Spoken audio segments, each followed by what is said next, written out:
Welcome back. અને જીવરાજ પાર્કમાં અમદાવાદમાં ગઈકાલે શું થયું એ આપણે જોયું। રેસિડેન્શિયલ વિસ્તાર છે અને એસીનું ગોડાઉન એને બનાવી દીધું હતું। આ એસીના ગોડાઉનની અંદર સિલિન્ડર પણ રાખવામાં આવ્યા હતા। એસીમાં ભરવાનો ગેસ એ ભરીને સિલિન્ડર રાખવામાં આવ્યા હતા અને એક કોમ્પ્રેસર હતા। કોઈ કારણસર આગ લાગી અને એ પછી આ ઘર જાણે કે એક ભઠ્ઠી બની ગયું। એક પછી એક અનેકો બ્લાસ્ટ થયા હતા અને હવે ટીડીઓ દ્વારા ટીડીઓ કાંતિ દાફડા સહિત બીજા અધિકારીઓને એટલે કે કુલ 3 અધિકારીઓને શોકોઝ નોટિસ પાઠવવામાં આવી છે। અમદાવાદ મ્યુનિસિપલ કોર્પોરેશન દ્વારા કાર્યવાહી કરવામાં આવી છે। કશ્યપ ફોન લાઈન પર જોડાયા છે। કશ્યપ, શોકોઝ નોટિસ પાઠવવામાં આવી છે, અનેક લોકોનું નુકસાન થયું છે, લોકોના ઘરને તિરાડ પડી ગઈ છે, અરજીઓ લોકોએ આપી હતી કે અહીંયા આવી રીતે ગેરકાયદેસર ગોડાઉન બનાવવામાં આવ્યું છે, કોઈ જ કાર્યવાહી ન કરવામાં આવી અને મહાનગરપાલિકા શોકોઝ નોટિસ આપી અને સંતોષ માની રહી છે।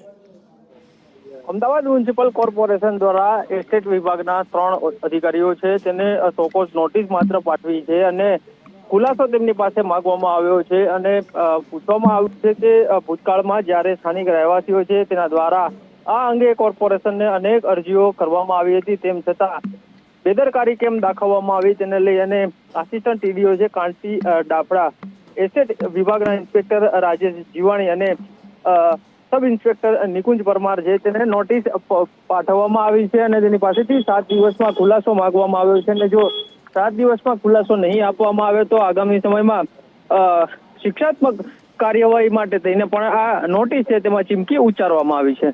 એટલે નોટિસમાં ચીમકી આપવામાં આવી છે, શોકોઝ નોટિસ આપવામાં આવી છે, પણ આ નોટિસ આપીને ફાયદો શું? 2 લોકોના જીવ જતા રહ્યા છે। એ જ વખતે કાર્યવાહી થવી જોઈતી હતી અને હવે જો કાર્યવાહી નથી થતી તો શું આ 3 કર્મચારીઓ ઉપર જ એ તમામ દોષ ઢોળવામાં આવશે? શું એ 3 કર્મચારીઓ સિવાય મહાનગરપાલિકાના બીજા વિભાગો જવાબદાર નથી? એ મહાનગરપાલિકાના અધિકારી જવાબદાર નથી? ઘણા બધા સવાલો છે, પણ દર વખતે ભીનું સંકેલવાના પ્રયત્નો થતા આપણે જોતા આવ્યા છીએ। આ વખતે આશા રાખીએ કે એવું